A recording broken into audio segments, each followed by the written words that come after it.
Hello, it's Jim Hutchens for the Jerusalem Connection Spot Report for this week. I want to return to a subject that we've covered before on Spot Reports, and I think it's very important that we highlight this once again.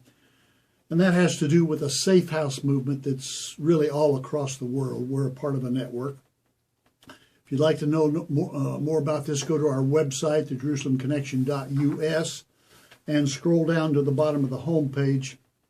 There's a link there to safe houses. I would invite your attention to that. One of our safe house sponsors has written to us. I won't say their name or where they're located, but they are recognizing, as many are, that things are getting worse. They're heating up. For example, they say the international community is gaining ground in their war against Israel, and joining them are nations and activists from around the world. According to the Israeli military intelligence, Israel is surrounded by 360 degrees, completely surrounded, with active enemies who presently have 170,000 missiles aimed at them. If there's ever a time to stand with and for Israel, it is now. They note that U.S. Secretary of State John Kerry recently warned Netanyahu that if peace talks failed by April 29th, there would be a deluge of boycotts and sanctions to delegitimize Israel. And I should just say, parenthetically, the Jerusalem Post carried this brief article regarding regarding a prayer, massive prayer brought thousands together at the Kotel on the Western Wall in prayers beseeching God to cancel the decrees of the U.S. Secretary of State John Kerry, whose peace plans would create an Arab capital in Jerusalem. The prayer rally, which was held under the title Prayer for the Redemption of the People of Israel and Their Portion. So, but regarding the boycotts that the Secretary of State seems to say are going to take place, they are taking place now.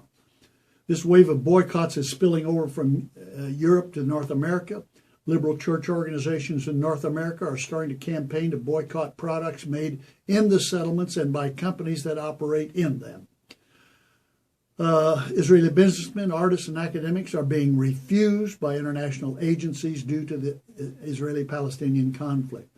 The American Studies Association, it's a group of liberal academics, passed a resolution to boycott Israeli universities. The American Public Health Association, that represents 30,000 doctors, nurses, and nurses' aides, tried to pass resolutions that Israel is harming the health of the Palestinians. That's the exact opposite is true. Palestinians are flooding to Israeli hospitals for treatment, and they have been for some time. In Hungary, on November 9, 2013, a scene was repeated that took place in 1938 in Nazi Germany. A cheering crowd paraded around in this night sky lit with the destruction of books and other manuscripts written by Jewish authors. That's duplicating the Kristallnacht that took place in November 1939.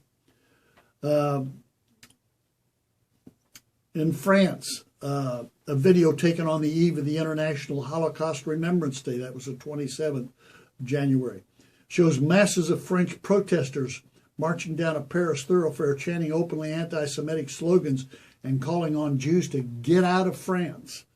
Chants included, "Jews, France is not yours." "Jews out of France." And the story of the gas chambers is bull blank. At one point, in a show of raw, seething hatred, the crowd simply spits out the word Jew, Jew, Jew.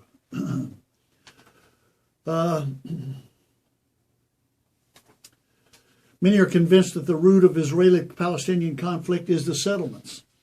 The fact is that since Israel gained its independence in 1948 until 1967, the West Bank, Judea and Samaria, was in Jordanian hands and Gaza was in Egyptian hands. And during this time, there was not one settlement, yet the Palestinians still sought Israel's destruction.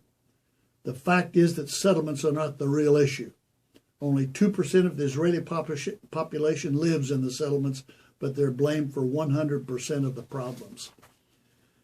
And then finally they suggest clear the hour of Israel is critical. The resurgence of anti-Semitism at its highest peak since World War II. For such a time as this, it is time for the Esthers of today to arise and defend the apple of God's eye. It is time to pray, support, and be active in the support of Israel and the Jewish people. I think for those who are interested in the safe houses, I think there's a passage of Scripture that kind of gives us our marching orders. It's from Isaiah chapter 62, where God says, for Zion's sake, or the prophet Isaiah says, for Zion's sake I will not keep silent.